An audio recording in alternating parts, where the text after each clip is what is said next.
My daughter was actually looking out the window and noticed a man with a mask on coming toward the door.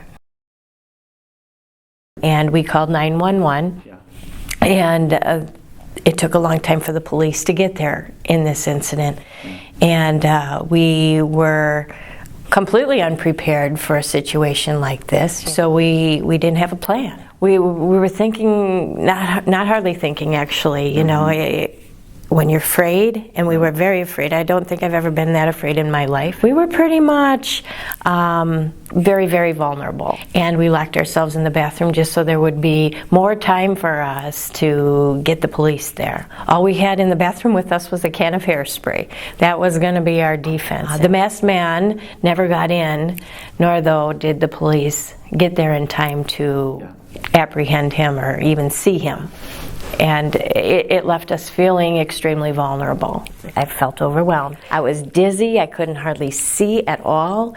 My fear shut me down in the incident, and that is something that I was afraid would happen again. And so he talked me through the psychological process of not being afraid, to be more empowered, to know that this person is here to do harm, and you can't be afraid to stop this person. You know, I'm going to have to do everything I can based on what Jim taught me and what I've, you know, resourced myself to protect my home. We have a plan. That empowered us to have a plan on what are we going to do if this ever happens again. I was really happy to have the baseball bat lesson.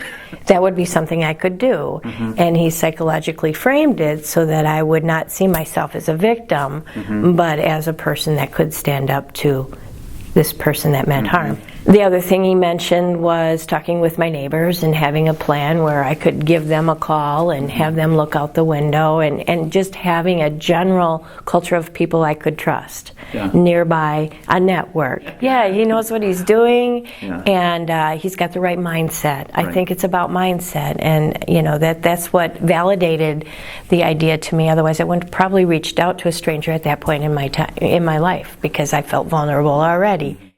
We've had a second incident. I don't know if it was the same person. So the second incident went down a little differently.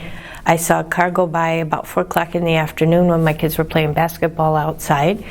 And it was going by recklessly and fast and loud. And, you know, it brings my alert. Later that night, as soon as it turned dark, about 7:30, the same car was going by my house. Of course, the hair on the back of my neck stood up, and I thought, what's going down here?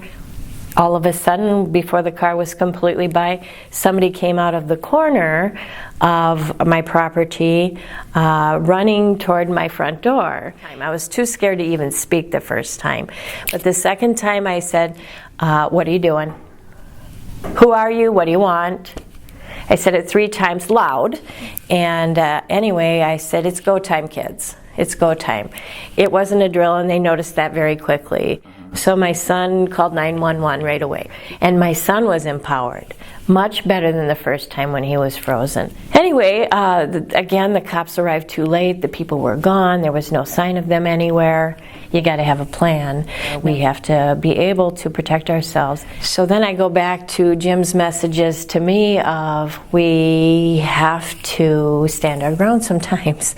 We cannot let fear dictate our decisions. We cannot, you know, there's wisdom and there's good decisions you can make when you have alternatives. When you're placed in a situation that makes you fearful, you can't let it dictate.